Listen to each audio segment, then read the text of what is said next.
श्री स्वामी समर्थ. तुम्हा सर्वांचे स्वामी कृपा या चॅनलमध्ये स्वागत आहे. 9 एप्रिल तर 15 एप्रिल ह्या दरम्यान स्वामी पुण्यतिथी सप्ताह आहे. पण बऱ्याच जणांना काय होतं, सुतक, विटाळ किंवा मासिक धर्म किंवा लग्न कार्य अशा काही ना काही अडचणी असतात. त्यामुळे काय होतं, पारायण करायला, गुरुचरित्र ग्रंथाचं पारायण करायला जमत नाही.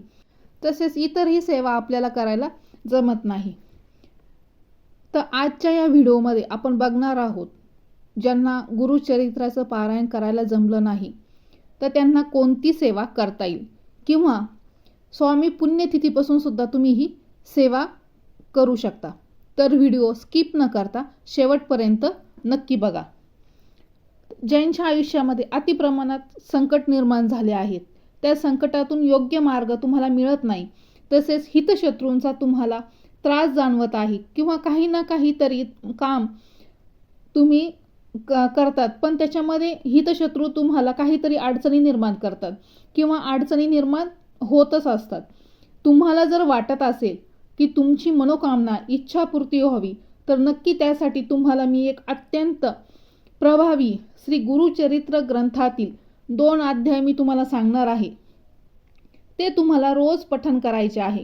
जर तुम्हाला दरिद्रता सोबत आर्थिक अडचणी, आर्थिक प्रॉब्लेम, कर्ज, त्यासोबतच पैशांचा ओघ घरामध्ये कमी झाला आहे, म्हणजेच माता लक्ष्मी घरामध्ये स्थिर स्थावर होत नाही, आलेला पैसा घरामध्ये टिकत नाही, त्याला वेगवेगळे फाटे फुटत आहेत, त्यामुळे विनाकारण पैसा खर्च होतो, उद्योगधंदा व्यवसाय आहे पण भरभराट होत नाही, तुम्हाला मनासारखी नोकरी मिळत नाही, म्हणजे अशा काही ना काही अडचणी असोत, त्यासाठी तुम्हाला आजचा हा व्हिडिओ महत्त्वपूर्ण ठरणार आहे. तर स्किप न करता तर पूर्ण बघा. तर गुरुचरित्र पहिल्यापासून मी प्रत्येक व्हिडिओमध्ये सांगितलेला आहे. तर गुरुचरित्र हा 5वा वेदतुल्य ग्रंथ आहे, अतिशय पवित्र ग्रंथ आहे. या ग्रंथामध्ये आपल्याला श्रीपाद श्री वल्लभ महाराज यांच्यासोबतच श्री नृसिंह सरस्वती महाराज, दत्त महाराज आहेत, यांच्या लीलांचं गोष्टी स्वरूप वर्णन सांगितलेलं आहे. हा 53 अध्यायांचा ग्रंथ आहे. तर यातील प्रत्येक अध्यायाची ही फलश्रुती ही वेगवेगळी आहे. प्रत्येक अध्यायामध्ये प्रत्येक म्हणजे अडचणी आहेत, संकटे आहेत, वेगवेगळ्या पद्धतीने सांगितलेले आहेत. पण त्याच्यावर श्री गुरु महाराजांनी त्यावर वेगवेगळे मार्ग, योग्य ते मार्ग आपल्याला देखील सांगितलेले आहेत. तर मी जे अध्याय तुम्हाला सांगणार आहेत तो तुम्ही वाचायला सुरुवात केली का लगेचच म्हणजे दुसऱ्या दिवशी तुम्ही करोडपतीने बनणार, किंवा तुम्ही मला म्हटले ताई तुम्ही तर सांगितलं असं असं होईल, तसं होईल, आणि मी तर वाचते अध्याय अजून तर काहीच झालं नाही, तसं काही होणार नाही. म्हणजे तुमचं कर्ज एका झटक्यात मिटेल असं काही नाही. म्हणजे संकट आले, कर्ज वाढत गेलं किंवा कोणत्याही अडचणी आल्या की मनुष्य काय करतात की वाईट मार्गाला लागतात, चुकीच्या मार्गाने पैसा कसा कमावता येईल याचा विचार करतात. पण योग्य मार्गावर जाण्यासाठी, योग्य विचार तुम्हाला सुचण्यासाठी आपलं हे जे अध्यात्म आहे हेच आपल्या कामी येत असतं. म्हणजे दत्त महाराज तुम्हाला स्वतः मार्ग दाखवतात. तुम्हाला वाटेल त्या शुभ दिवसापासून तुम्हाला या अध्यायाचे पठण करायला सुरुवात करायची आहे. रोज नित्यसेवा तुम्ही जी करता त्याचप्रमाणे या 2 अध्यायांचं तुम्हाला पठण करायचं आहे. तर हजारो लोकांना या अध्यायाची अनुभूती आलेली आहे. तर याचे काही वेगळे असे नियम नाही आहेत का तुम्ही म्हणताल गुरुचरित्र ग्रंथाचे अध्याय आहेत मग त्याचं परत खाण्यापिण्याचे नियम आहेत का, कुठं जायचे असे नियम, तसे कोणत्याही पद्धतीचे नियम नाही. तर वाचण्याचे नियम खूप साधे सोपे आहे. काय करायचं आहे, सकाळी आंघोळ वगैरे झाली, तुमची देवपूजा झाली आणि जी तुम्ही रोजची नित्यसेवा करतात ना ती करून घ्यायची. त्यानंतर तुम्हाला हे अध्याय सकाळीच वाचायचे आहे.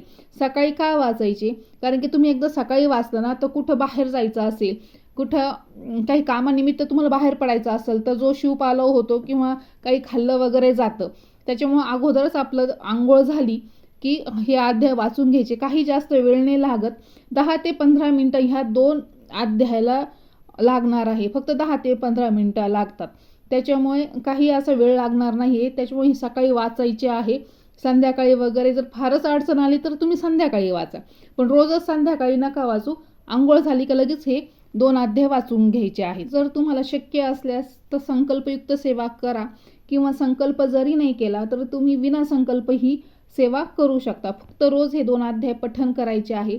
हे 2 अध्याय म्हणजे गुरुचरित्रातील 2 मेरुमणी म्हणून हे अध्याय संबोधले जातात.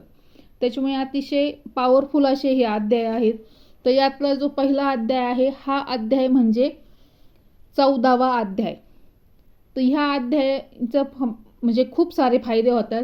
तर श्री गुरूंच्या चरणी दृढ विश्वास आणि अटूट श्रद्धा ठेवून जर श्री गुरुचरित्र ग्रंथातील आपण हा 14व्या अध्यायाचे जर आपण मनोभावे पठण केले तर अचानक उद्भवलेली संकटे, हितशत्रूंचा त्रास, प्रापंचिक अडचणी, प्रदीर्घ आजार व अकाळी मृत्यूयोग याचे निवारण होऊन गृहसौख्य व समृद्धी आणि समाधान प्राप्त होईल. बघा किती पॉवरफुल असा हा अध्याय आहे. तर दुसरा अध्याय आहे गुरुचरित्रातील 18वा अध्याय.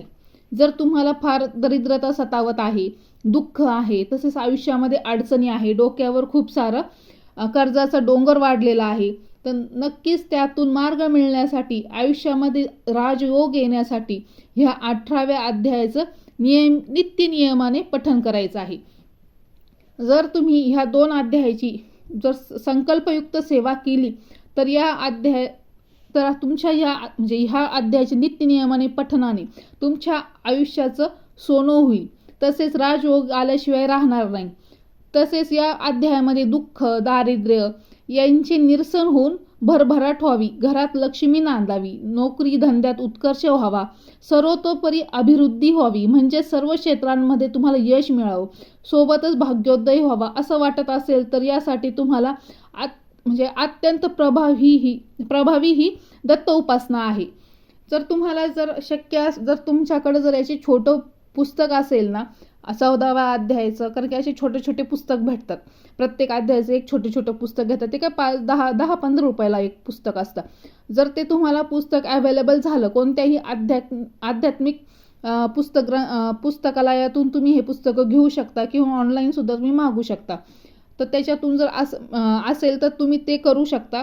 नाही तर तुम्ही गुरुचरित्राचं आता नाहीच अवेलेबल तर मग तुम्ही गुरुचरित्राचा ग्रंथ त्यातून सुद्धा हे दोन्ही अध्याय पठण करू शकता. म्हणजे रोज जरी तुम्ही नित्यसेवेमध्ये ह्या 2 अध्यायांचा जर तुम्ही समावेश केला ना रोज वाचनामध्ये तर खूप अतिउत्तम होईल. कारण की आयुष्यामध्ये येणाऱ्या अडचणी हळूहळू का होईना दूर व्हायला मार्ग लागतील याचे.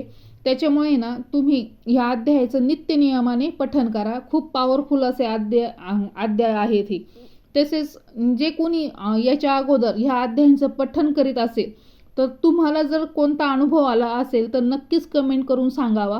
म्हणजे तुमच्या अनुभवांना इतरांना सुद्धा एक मतप्रेरणा मिळते आणि ते काय करतात ह्या सेवेला उत्स्फूर्तपणे सुरुवात करतात. त्याच्यामुळे तुमचा सुद्धा म्हणजे तुमच्या अनुभवाने एक जरी व्यक्ती जरी चांगल्या सेवेला लागला तरी त्याचे पुण्य नक्कीच तुम्हाला भेटणार आहे. तर कमेंट करून नक्की सांगा. तर कुणी वाचत असेल किंवा कुणाला अनुभव आला असेल तर कमेंट करून नक्की सांगा. आणि जर तुम्ही वाचनाला सुरुवात करणार असाल तर कमेंट करून नक्की सांगा. जर काही तुमचे प्रश्न असेल ते सुद्धा विचारा. मी 100% माझा प्रश्नांची उत्तर देण्याचा प्रयत्न करेल. आजची माहिती आवडल्यास, आजचा व्हिडिओ आवडल्यास कमेंट करा, लाईक करा, शेअर करा आणि ही माहिती जास्तीत जास्त लोकांपर्यंत पोहोचवा. म्हणजे यातून सुद्धा तुम्हाला नक्कीच पुण्य भेटेल. आणि स्वामी कृपा या चॅनलला सबस्क्राईब नक्की करा. श्री स्वामी समर्थ.